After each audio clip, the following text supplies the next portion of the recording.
Are you easily offended? Because if you are, you should probably stop listening. Are you interested in the bizarre and unusual? Like serial killers? Do you scream as loud as you can? They're already scared of you. They stab you just once. You know what I mean? Then run Or off. maybe they fucking kill you. And aliens? I'm thinking aliens. Yeah, guys. probably. But if you're gonna take my sperm, at least make me happy. Don't forget about the paranormal. Why do you look like that? Because I'm from hell, bitch! Why are you from hell? Come on strange, drunken journeys with us. Your host, Tomcat, a.k.a. Tom Thompson. And Billy Kirby. As we drink and discuss the creepy and weird sides of life. Strange Brew Podcast. That's Strange Brew Podcast. Okay, Tom, relax. Strange Brew can be found anywhere you can find a podcast, though. From Apple Podcast and Spotify to Podbean and many more. So crack those beers or the booze and light those doobies because it's about to get strange. Thanks, fellas. That was another trailer from more friends Amy and I have acquired from up north. All the fellas from the Strange Brew podcast. Hey, listen, we keep it strange around here too. So keep it weird and go check out the Strange Brew podcast. Now, back to your Bewitched banter. No con artists here. We keep it 100, including some explicit content that is not suitable for all listeners. You have been warned.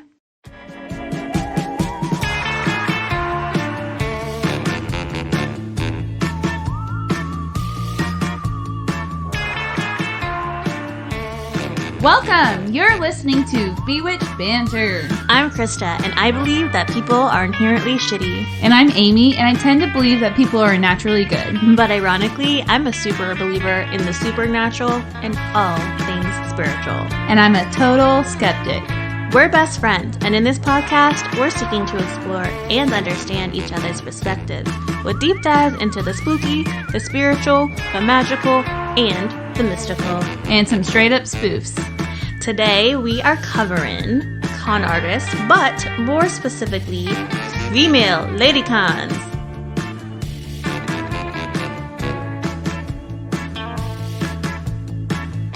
Should I say girl power? Maybe. On my story, absolutely not. But yeah, I'm assuming hence the theme of the podcast. Maybe we should change our theme. It's just really we cover shitty people. Shitty people. Shitty people, that's what we do. That's our name of the game. Just like welcome to shitty people. Shitty people town.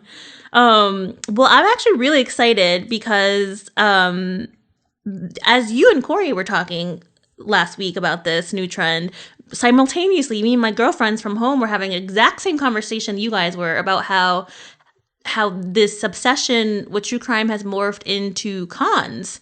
Like I'm here for it. It's everywhere, right? So we have... Let's steer away from the murder. Yeah, you can't handle the murder. No, I guess I can, but I'm kind of liking this new genre of just con artists instead of people's lives being taken for our entertainment value. Right. However, financial burdens can be feel like a life taking too, you know, with some of these assholes. Yeah, I like can the imagine. Tinder Swindler motherfucker. I would like to know, and I don't know if you researched it. Do you know if those girls from Tinder Swindler got their money back from being on Netflix? They didn't yet. Oh, from being on Netflix? That I don't know. Sorry. I would assume they would pay them out for the story. I would hope so. You know, to get the story rights. That's the only right thing they could do, you know. I mean, how many people have watched it? I would hope they made like $1 or $2. I hope off so. Of it. I really do too, because now as we talked to think about this last week, this guy's freaking up for his own another hustle game, doing a dating show. Yeah. Oh. Sorry. Speaking of con artists, we may have just gotten conned by a person in Amy's neighborhood. Well, you said he was a Jehovah's Witness, right? I don't know if he was Jehovah. He might have been just promoting a Ooh, business. Episode idea. Yeah. Let's cover Wild them. shit. I don't know much about them. I grew up with one friend of mine, and she was really cool, but at the end of the day, I think she had some psychological issues because of that religion. So I'm sure there's lots of great stories. Anyhow, yeah. So, yeah, back to cons, though. We were talking about Tinder Swindler and the women, if they got paid out from Netflix. I think they had to have, we'll have to look that up, but as far as him paying them back, no, because he's not legally obliged to. Well, I don't think I kind of agree with that in a legal stance because they were verbalizing that they were making the purchases. Yep, and that speaks exactly to what I'm going to cover in con artist history, is where cons make you think it's your idea. They don't take anything from us. We willingly give it.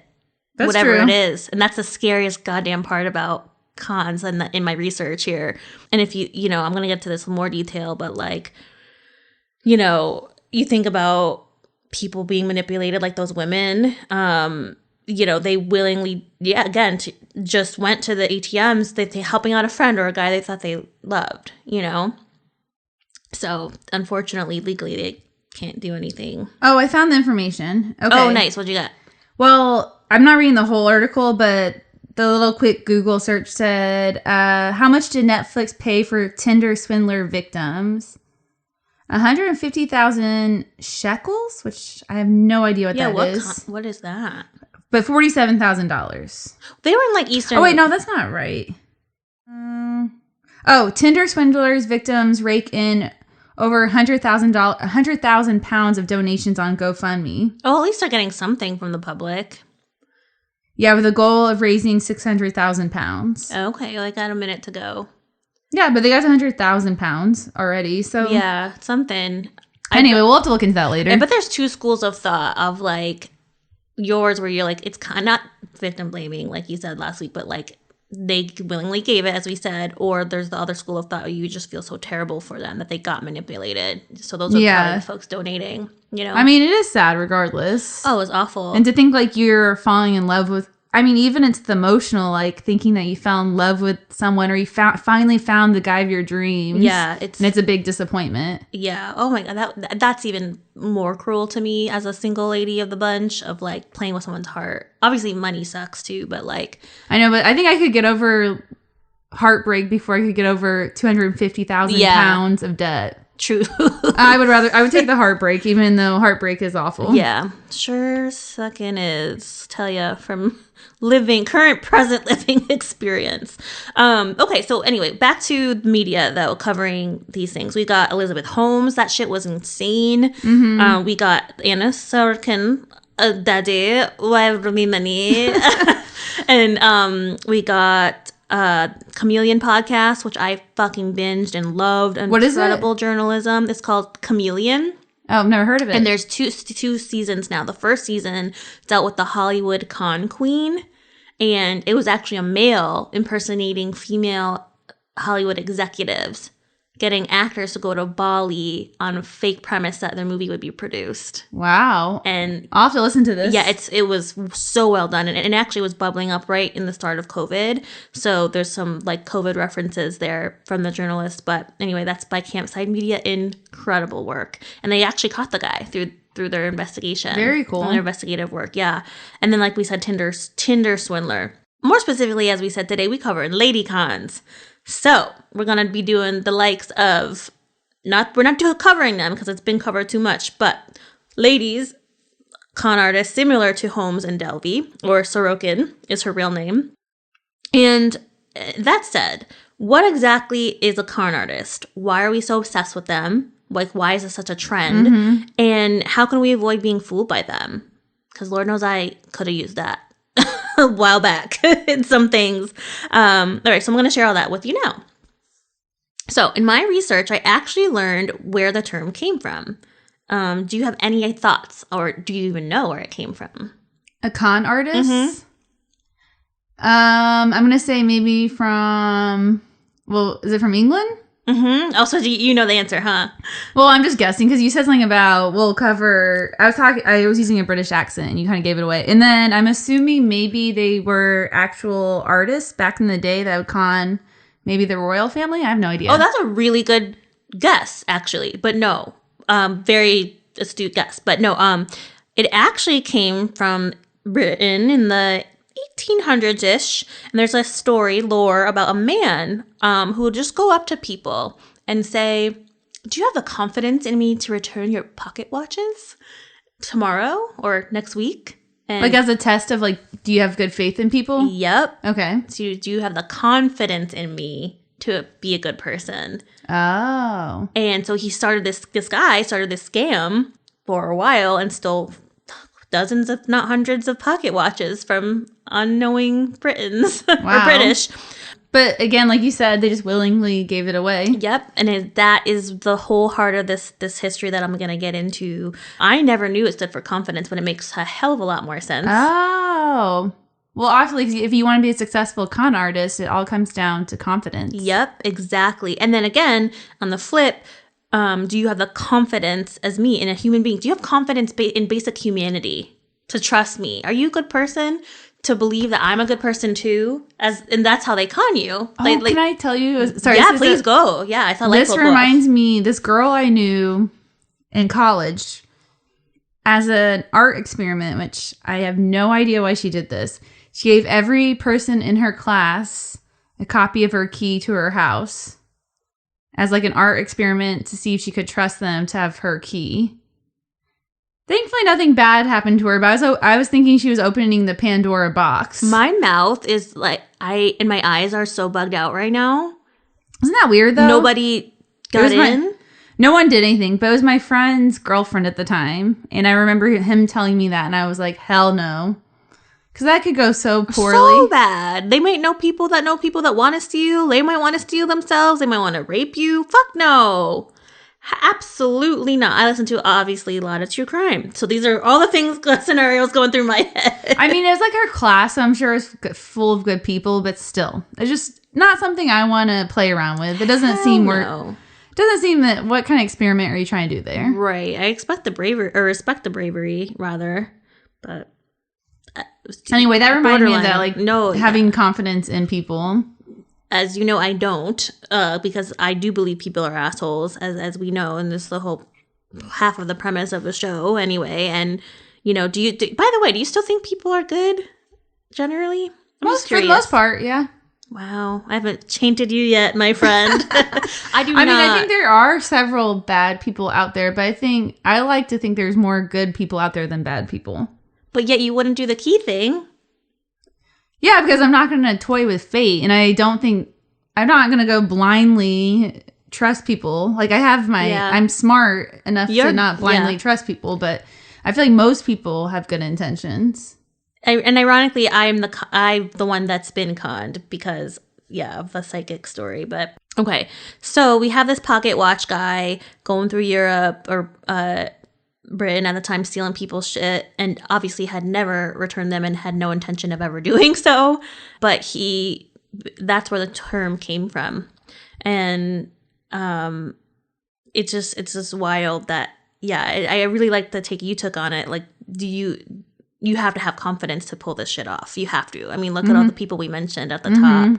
They're like almost like sociopaths, like the amount of confidence they do have. And I honestly don't even think, I almost think like Anna Delvey's story, she didn't think she believed in it so much. I don't think she thought she was lying. I think that's a lot of con artists too, that they truly believe in their lies. Yeah. Like they have like a delusion on reality, I guess. Yeah, they have to.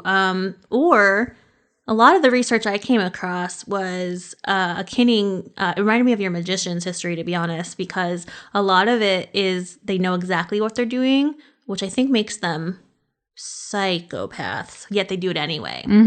I get those damn two mixed up all the time still after researching it. But what's scarier is that if they believe their lies, that's one thing, right? They have their own delusions. That's psycho or socio. And then the other one where I think, and I'll always say this, is worse when they do it despite knowing they're wrong. Like, that's it, is gross. So it's such an abuse of power, Also, the moral of our podcast, uses of power. That's what we need to rename. Rebrand. Yeah. Done. Get it together. So, okay, now we know the name. Like I said, all the videos I watched akin on a con artist to magicians, ad men even, so like advertisers. Okay. Marketers, same thing. Hustlers and politicians. They all were mentioned. as being a form of con artist because they have studied human behavior so well that they have the confidence to manipulate people into exactly what they want them to do. I can see that.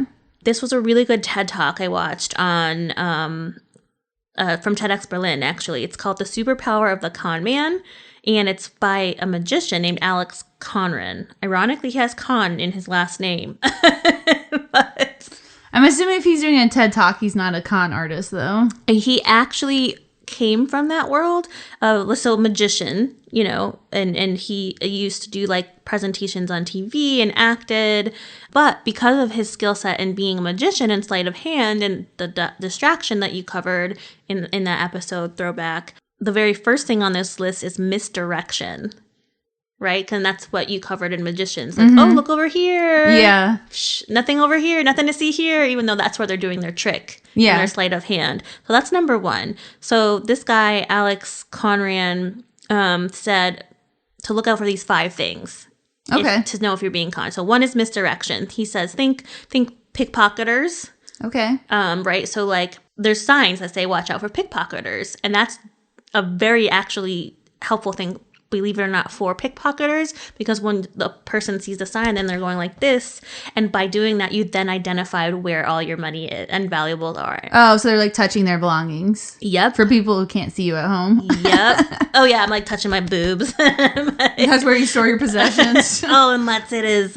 My cleavage. I got all my cash just right there. Woo! I'm so wealthy, y'all. Yeah, right. Ain't no cash between those. Sorry, fellas. You can put some cash in between them if you want. Cash money. And then also magicians, like I said. So classic of the smoke show, right? Like where you're poof. Yeah, like deception. Deception. Mm-hmm. The second thing that Mr. Conran, that's so weird. I wonder if he changed his last name. He might have to fit this narrative, or his character. But Alex Conran says number 2 on that list to look out for is opportunity. Or what we should look out for as consumers, or as if these are things that the con is looking for. So cons know this, right? That people are so obsessed with opportunities, and we want to be the first to do something. We want to be the first in on it. Ground up, right? There's like that cachet of like being, excuse me, I think I'm dying. Also, guys, it's been a rough morning. Let's put it that way. So they're looking for opportunity. That seems like a really general statement to miss opportunity. What do they mean exactly? So they're looking to get, so if anyone's hustling you saying this, you'll be the first, this is it. Like if they're kind of like, oh, you need to buy this now is your only option of like opportunity ever to buy it. Exactly. Okay. So that goes right nicely into number 3. So combine opportunity, like a scarce opportunity, with time pressure and scarcity. Okay. So again, that's a classic marketing move. I mean, well, 100%. You know, there's only 2 of these left, even though there's like 20,000 of them flash left. Sale. Yeah, exactly. So classic move there. The con artists use that. So, you know, if they're pressuring you into doing something in a timeline that's a too good to be true opportunity, hey, guess what? It probably likely is. Also, Amy bought a timeshare once. She was conned into buying a timeshare. Hey, I wasn't conned. Sorry, I had to call your ass out on that. Well, that was after a few drinks at the pizza festival, and I thought I wanted to go on a vacation. Well, first of all, red flag number 1. We're at a pizza festival. Hey. I was sad I never, because this girl, which I don't talk to anymore, she had the coupon, so I never could use it. My timeshare. I wonder if she ever used it. Probably not. Probably not. Oh my god, that's hilarious. Okay. Number 4, Mr. Conran says to look out for, or to be aware of, rather, because this is how the cons do it. Social compliance. So think of security guards. They're nothing but a man in a motherfucking suit, but they have security on it. So that indicates to good humans some social order. Like, this is how we act. We're going to comport ourselves because there's a security guard over there, even though they're not necessarily a trained police or law enforcement personnel. Okay. Right? And so they can use guises, as I'll get into in my story, to make themselves present as somebody who would make you want to align with social compliance. Kind of like The Shrink Next Door. Yes. That was hard for me to watch, Oh, that's actually. a great one to add to the cons trend and media. Yeah, it was tough, wasn't it? No, it really was hard for me to watch. Like, emotionally, I was getting so mad. I was like, just stand up to him. Oh, the Will Ferrell made me cry. I mean, he did a stellar job. And so the fifth one that he warns us about or alerts us to are just general behavior as humans, right? And how we get conned is social proof. So what is this? This is, think about when you're taking social cues again to see how we behave. But if a con artist knows how you behave in certain situations, or all that they have to do is change your environment to manipulate you. So a good example he gave was people at airports where you are getting, you haven't even called your flight yet, but yet people start lining up, and then more people start lining up, and more people start lining up. Their environment's changing, so they start to panic and react to the crowd and what other people are doing. Okay, I can see that. Con artists use social proof as a tool to fool people. Point taken there, right? So there's two other strategies as well, and this was from another. It wasn't a TED Talk, but it was a really good, well done video on psychological traits that they look for in victims, that con artists look for in victims. So Maria Konnikova, pardon the pronunciation, Konnikova. Okay. Got it. That works. Maria Konnikova, she wrote 2 New York Times bestsellers on the confidence game and another one called The Critical Thinking and Mastermind, How to Think Like Sherlock Holmes, and finally another book, The Biggest Bluff. So she studies this psychology and like we got a con man right outside our window. Amy's husband's being silly. So she wrote 3 books basically on the psychology of people's ability to be manipulated. So Maria Konnikova wrote 3 books on how to be conned, or how humans do get conned. Okay. The biggest theme she has for this whole video series she did was something called Machiavellianism. And that's a big word. I actually never knew what it was. I've heard it referenced to before. Do you know what it is? I've heard of it too, but I couldn't tell you a definition. I couldn't either, and I'm kind of glad. I ain't that smart. I wasn't either on this one. I don't use big words. So essentially what Machiavellianism is, it's the kingpin of all cons, right? That's what it is. It's founded in this social theory. Essentially what it is manipulating people to get them to do exactly what you want them to do or behave in a way that you want them to without them even knowing that they're being manipulated. I mean, that's like the ultimate con, kind of like you said. Exactly. And so that's what Machiavellianism is. She also talks about how people hate being manipulated. She uses a good example of those who've invested in like Bernie Madoffs of the world. So who are conned by financial means. Like that's financial. I'll see you next Tuesday. Do you have any financials? I don't think you do. Hey, listen, Tuesday. Because you don't know how to pronounce the. See you next Tuesday.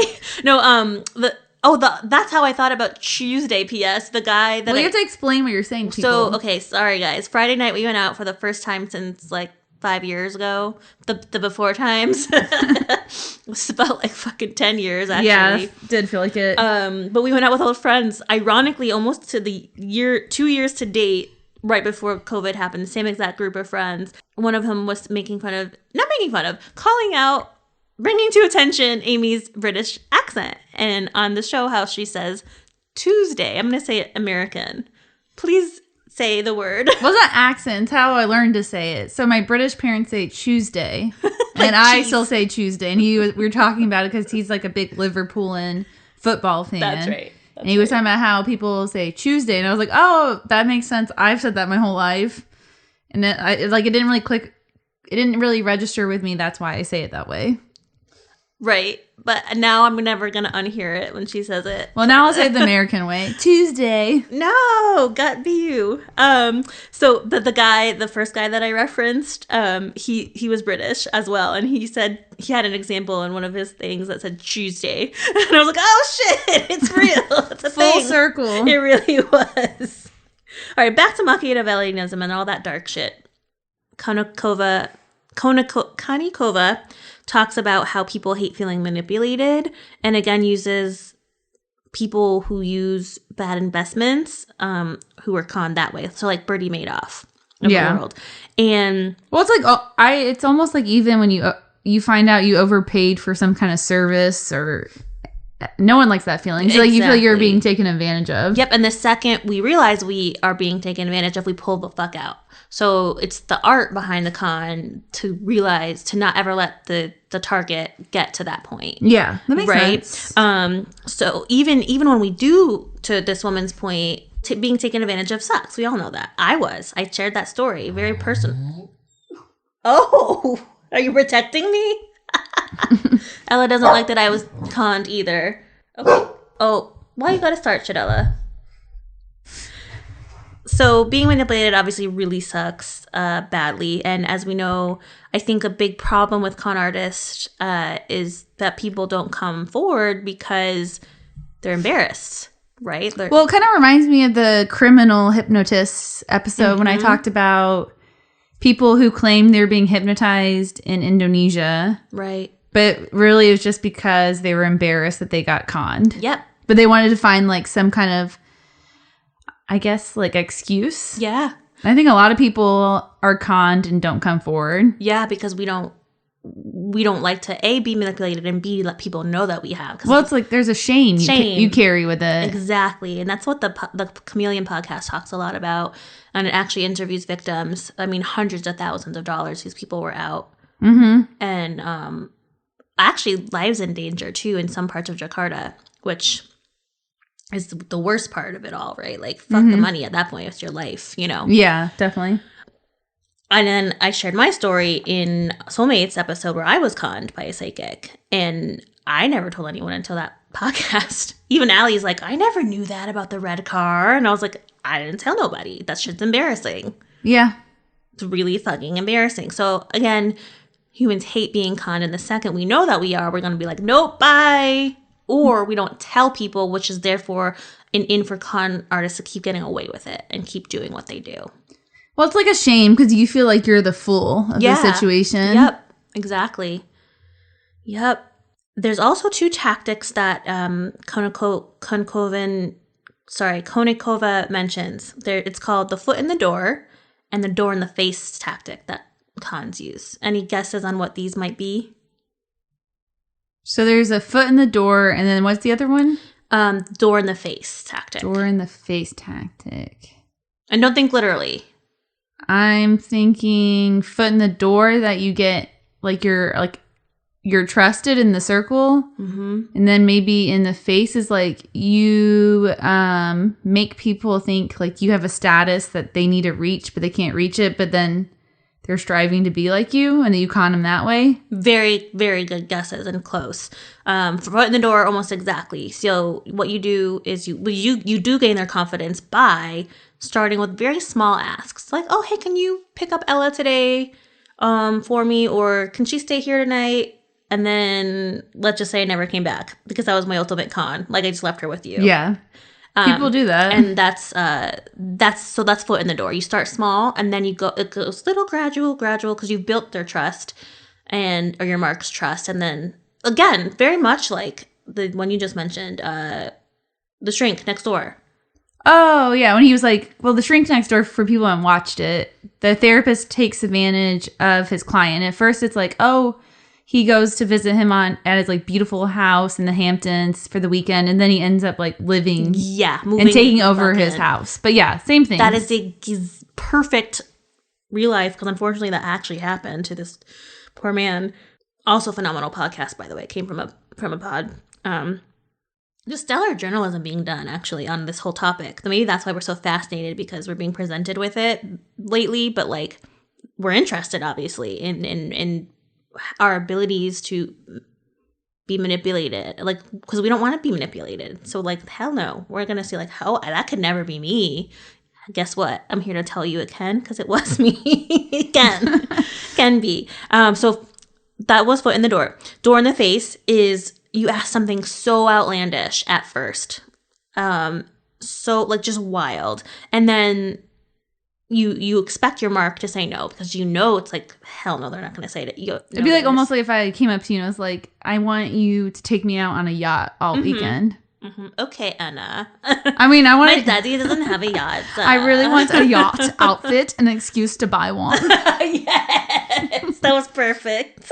Love it. I can't do it as well as Amy does, but yeah, it's very good. That was not her weird Russian German accent at all. And then you come back and ask. The mark actually comes back to you, and because they feel so guilty for being a bad person, quote unquote, for saying no. Because we don't like to say no to people most of the times too. So it's also a right up con men's alley or con people's alley, because they know this, and then they ask you for what they really wanted you to do in the first place, something that's small. Because you said no to them once, so then they'll ask like a more reasonable thing. Yep. Oh, interesting. Yep. That makes sense though. Isn't that crazy? Mm-hmm. So the example that she gave there was actually a pretty good one. She's like, being teachers, she was like, oh, can you just watch my class of like 28 kids and teach for me? Instead of and then the person's like, hell no, I'm not going to fucking do that. That's a big ask. Or sorry, take them on a field trip. Yeah. And then, but the ultimate ask was instead just speaking to my class about your expertise. Oh, okay. So that was like one example. Okay. Not as extreme, obviously, as others, but it just shows it's just, again, manipulating and preying on people's ability to not feel like they're not following the code of conduct and being good citizens, right? And that's the whole crux of it all. Because we're all so worried about what we look like and how we're perceived that saying no is a no-no. Mm-hmm. No pun intended. Okay, so again, today we are talking about lady cons. Yeah, I was going to ask if we're going to get into the specifics of ladies. We are. Why are we so fascinated? So we know we're so fascinated with cons, right? We don't want to be manipulated. We don't want it to happen to us. And again, it gives us comfort in seeing other people like, that wasn't me. Probably, right? That sad situation. But why are we so fascinated with lady criminals? Because I think, well, I don't know if you were asking me. Yeah, but go ahead. Because I think most women in society were seen as being maternal figures, where women tend to take almost like lower paying jobs because we like, not all women, but a lot of women do end up having these lower paying jobs where they're taking care of people. Let's think about like social workers, teachers, people who work at daycare, working at an elderly place. Like a lot of those positions are women. Yep. And it's the natural, I think it's part of our instinct to try to help and nurture people. And we want to see people grow and get better. And so that's why it's like against our nature. Absolutely. And that goes into exactly this narrative that I'm going to cover of why we're like, no way, women can't do that. Yeah, we damn well can. So you better watch out. You better watch out. The bitch is coming to con you. So before I do that, though, I do have a personal anecdote, and I may or may not have shared this with you before, but did you know that my dad worked at a prison, a women's prison? Wasn't he a teacher? Mm-hmm. Yeah, he taught at a women's prison in upstate New York, and I'll never forget him saying how women are psychological terrorists. I could see that. And how they're natural con artists because of that. Well, your dad also had to raise two girls, True. So he probably He probably went through it firsthand. A little bit. And it's funny, then he was joking. He's like, yeah, mom cons me every day. She conned me today into going to Retablo with her, which is like a antique art store in Cave Creek. And Corey'd probably say the same. Amy. And he's like, yep, mom conned me today. Yeah, Corey'd probably say the same. So anyway, I just thought that was funny. But I think to my dad's credit and point and experience, we are we'll fuck you up here. Like, men can be all violent as they want to be, right? But we I think, make better cons because we know how to mess with your emotions and your mind. Well, women are usually better at reading emotions. Mm-hmm. I agree. But the reason why we are so obsessed with them, women criminals in general and women cons in this particular episode, is because it comes from the narrative, a very misogynist narrative, no surprise, right? Like women are supposed to be all those things you said by nature because we're taught to be. Well, it's in our evolution too. There's some evolutionary things to it, Yeah. for sure. There certainly is, and this article does talk about that. But where it gets problematic is that in profiling, so this goes back to 1985, criminologist Eric Hickley, he published the first, or at least what he thought was the first, academic paper on female serial killers, which I kind of touched on a little bit in our female serial killers episode, excuse me. Anyway, in his